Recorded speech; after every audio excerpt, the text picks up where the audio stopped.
Hello friends, કેમ છો?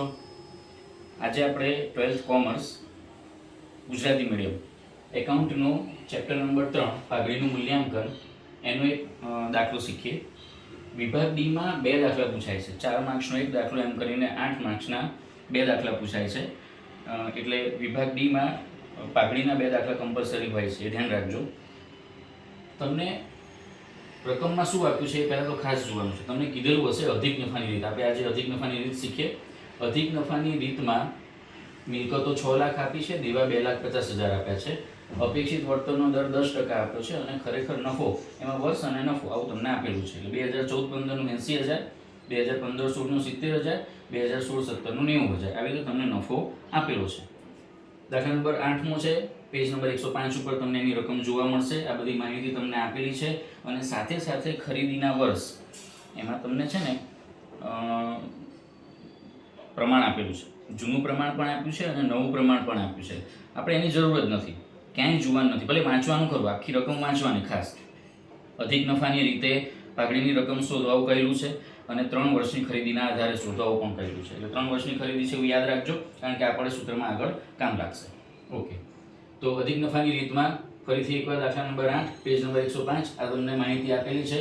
યાદ રાખવાનું કે અધિક નફાની રીત જ્યારે પણ કરીએ આપણે પહેલા 6 સ્ટેપ કરવાના છે.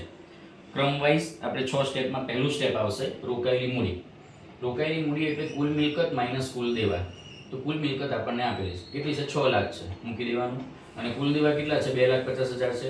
તો 6 લાખ માઇનસ 2,50,000 કેટલું મળશે? 3,50,000. તો રોકાયેલી મૂડી આપણને મળી. ઓકે, ત્યાર પછી બીજું સ્ટેપ છે અપેક્ષિત વળતરનો દર.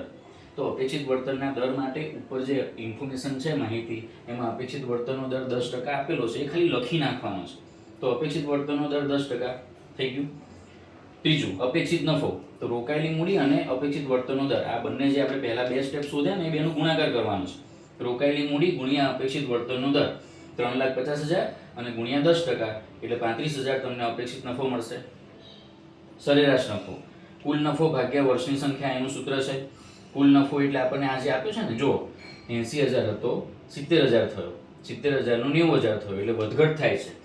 મિત્રો યાદ રાખજો કે જ્યારે પણ નફો વધઘટ થતો હોય ત્યારે કમ્પલસરી સરેરાશની રીત, સાદી સરેરાશની રીત લેવી.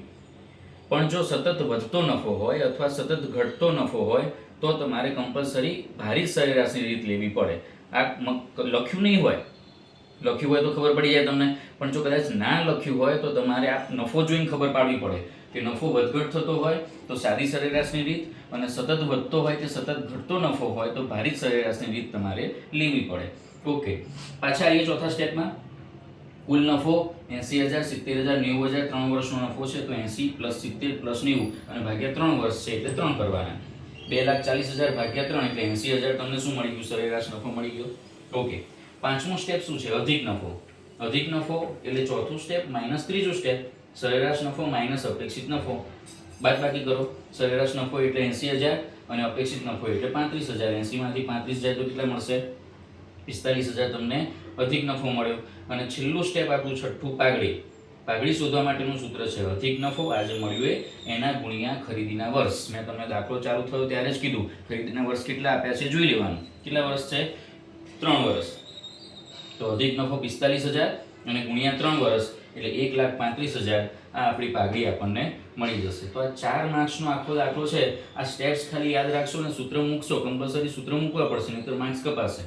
સૂત્ર મૂકશો અને 6 સ્ટેપ કરશો એટલે મિત્રો તમને અધિક નફાની રીત આવડી જશે. આ રીત યાદ રાખજો. આ રીત આવડે ને એટલે આના પછીની જે મૂડીકરણની પદ્ધતિ છે, અધિક નફાની રીતે મૂડીકરણ શોધવાની પદ્ધતિ, એમાં પણ સેમ આ જ સ્ટેપ છે, ખાલી છેલ્લું સ્ટેપ બદલાય છે. એ હું જ્યારે બનાવું છું વિડીયો આના માટે ત્યારે તમને ખબર પડશે.